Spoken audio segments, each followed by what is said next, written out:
Herkese merhaba arkadaşlar, kanalıma hoş geldiniz. Yeni bir Lord of the Rings Rise to War videosuyla tekrardan karşınızdayım. Öncelikle merhaba arkadaşlar. Malum sezonumuz bitti. Artık yeni bir ekiple RP sezonu için giriş yapacağız. Ama bazı planda olmayan problemler gelişiyor. Şimdi videonun da başında görmüş olduğunuz gibi artık oyun belli bir çekimsellik sonucu oynanmayacak bir hale geliyor.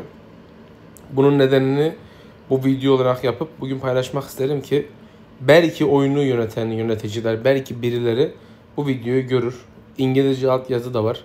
Umarım çeviri yeteri kadar iyidir ve onların anlayacağı bir dildedir. Görmelerini istedim. Umarım görürler. Görmezlerse problem değil. Şimdi arkadaşlar bakın biz RP sezonuna giriş yaptık ve 4 gün sonra sezonumuz normalde başlayacak, tamam mı? Şimdi takım kısmına giriyorum. Takımlara geliyorum. Bakın. Şu anda sezona başvuru yapmış.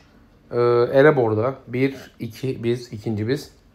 Üçüncü olmak üzere 3 tane iyi fraksiyon yani good side ekip var.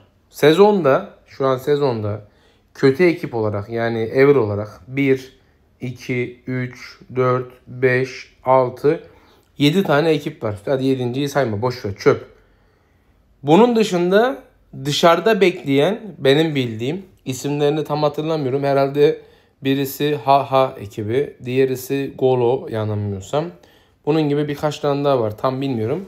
Evil ekipler şu an sezona kayıt yapmıyor. Sebebi ise buradaki çok fazla Evil ekibi olması. Yani iyi taraflar kötü tarafların yoğunluklu olduğu yere giriş yapmıyor arkadaşlar. Zaten mesela şurada bu nerede o kardeşlik? Şu sayesinde. Buradaki Tolk kardeşliği sezonların başından beri Void ve Null'la, şu iki takımla, yani birincisi burası arkadaşlar, Void ekibi. Diğerisi de burası arkadaşlar, Null ekibi. Biri Void, biri Null zaten. Aralarında dönüyorlar. Bu ekiplerle müttefik olduğu için Mordor grubuyla karşı karşıya gelip savaşıyorlar. Onlar da belli. Kim olduğunu görelim. Biri Daily, mevcutta savaşmış olduğu. Birisi Nums. Bunlarla bir dönem ben de savaştım. Hatırlıyorum. Diğeri de Evil miydi? Yani Evil ekibi. Yani şimdi sıkıntı bundan kaynaklanıyor arkadaşlar. Bu ekiplerin burada olduğunu gördüğü zaman iyi taraflar girmiyor. Niçin? Kötü tarafın bir baskınlığı var. Yani saygı 4 olup Moritem'le oynayan bir Sauron'a karşı, ne bileyim işte bir saygı 5 veya 6 bir ölümsüz Moritem'lerle olunca arkasına 2 tane Atakır veya bir Saruman bir Lurtz veya bir Saruman bir gölge yapıp rahatlıkla kök söktüren ekiplere karşı oynayamıyorlar. Bu da belli bir sıkışıklığa sebep oluyor. Zaten şu an benim bildiğim hazırda oynayan bir RP ekibi var, yani bir sezon oynanıyor şu an, 30 günü falan var. Orada da işte Ponix, VIP, birkaç tane daha ekip var. ULLF falan, yanılmıyorsam tam bildiğim kadarıyla. Oynayan ekipler var. Yani sıkıntı şundan kaynaklanıyor. Çekimsellik yüzünden sezonları dolduramıyoruz. Oyuncu kaybediyoruz. Oyuncular dağılıyor. Zaten No RP ekipleri de artık belli bir ekipler arasında oynanır hale geldi. Yani şu anda Yüzüklerin Efendisi oyununu mevcutta oynayan eski oyuncular ayakta tutuyor.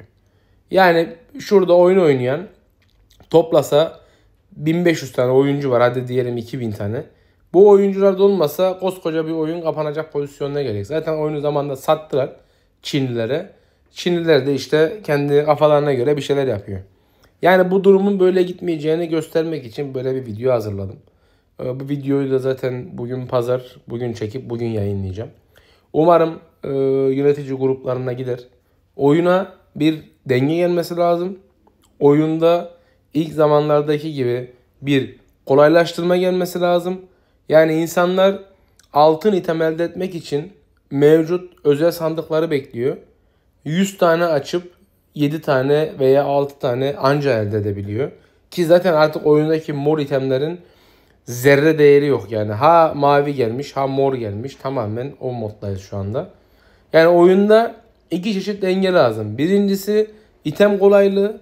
Ben şimdi geçen sezon Han'dan, yani günlük görevlerden bir tane gold item almışım. Bir de haftalık yaratık kestiğimiz görevlerden bir tane gold item almışım. 2 tane gold item almışım ben Koskoca sezon. Yani bu oyunu günlük oynayan bir oyuncu için çok az. Bakın zaten oyunda para harcanıyor. Aylık sezon pesler alınıyor. Günlük bir bellek verilenler alınıyor. İşte çeşitli elmaslar alınıyor. Zamlar geldi. Bunlarla ilgili problem yok. Ama oyunu oynanmayacak hale getirirseniz sizi kaybedersiniz. Yani bu şu hale geliyor. Kazan kazan politikası arkadaşlar. Yani siz karşı tarafa kazandırmazsanız karşı taraf size kazandırmaz. Bir oyunu yeni başlayan bir kişiye oynanır hale getirmemiz lazım. Oyun zaten şu an %100 pay to win. %100 yani ha. Birinci sezonla ilk başladığı zamanlarla artık bir alakası yok. Ben sezon 1.0 geldiğinde bu oyuna bırakmıştım. 1.0'dan sonra yeni güncelleme geldiğinde. Bir yıl oynamadım.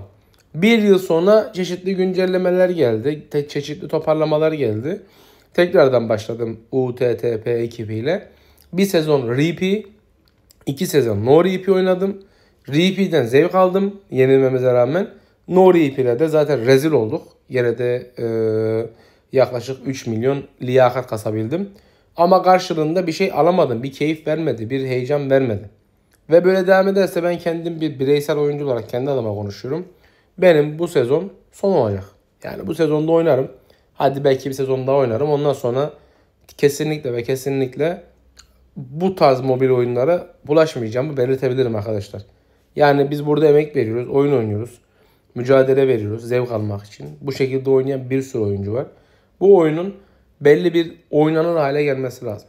Bu oyuna para harcayan insanların, bu oyuna emek veren insanların, bu oyuna zaman veren insanların bu oyunu oynanır bir hale getirilmesi lazım. Yöneticilerin bunu düşünmesi lazım. Özellikler gelmesi lazım. Saygı sıfırlama gelmesi lazım. Örnek verelim. Bu hesap. Isildur Zenit 1 var. Doğru mu? Zamanında yapılmış. Ne için? Orada hasar vuruyor. Gilgalad var. Niçin? Orada hasar vuruyor. Faramir yapılmış. Niçin? Orada hasar vuruluyor. Doğru mu? Gelelim aşağılara. T2 komutanlara. Dvalin'i var. Niçin? Özel iteme alınmıştı. Kendi hasar çıkartabiliyor. Gelelim aşağılara. Tekrardan. Yapan birçok kişi var da ben kendi mevcudumdaki olanları göstermek istiyorum. Nerede bizim komutan?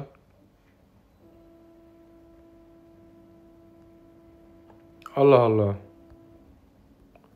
Haldir alınmış. Niçin? Orada hasar vuruluyor. Şimdi oyun zaten meta üzerinde gidiyor. Kafada Gilgalad. Bir ihtimal Isildur ki vermiyor aynı ambiyansı. Kesinlikle söyleyeyim size. Kafada Gilgalad. Arkada beyaz Gandalf olmak zorunda. Saigon 5 Gandalf var. Gri çöp. Çöp abi bir anlamı yok yani. Niçin? R4 skill'i yetersiz olduğu için. Niçin beyaz Gandalf sizi kurtarıyor? R4 skill'inde Aksuvar olduğu için ve %25 olarak hasar azaltma yaptığı için ve bunu sürdürdüğü için. Ve DD komutanları belirli bir yerde kısıtlı. Gimli, Dvalin, doğru mu? Oynayanlara soralım. Gimli, Dain, özür dilerim Dvalin demişim. Gimli, Dain, Burn, onunla beraber bir nebze Zenit 1, Zenit 2, Eomer. Gerisi çöp. Aragon gitmiş, Kral Aragon gitmiş. Bunlar için de saygı sıfırlaması gelmesi lazım. Düzenleme gelmesi lazım. İnsanlar kendi hesaplarını kendi istedikleri gibi tekrardan yenilemesi lazım. İtemlerle birlikte. Eski itemler hala oyunda aktif. Adam hala eski oynadığı mor itemlerle oynuyor. Alt özellikleri deli gibi. Delilik veren itemler. Saçma abi. Madem oyuna bir güncelleme getirdin. Ya o itemi kullanamayacak hale getireceksin. Ya da o itemin özelliğini kaldıracaksın. Ya bir şey yapıyorsanız tam yapacaksınız. Ben bu videonun insanlar tarafından yayılmasını istiyorum.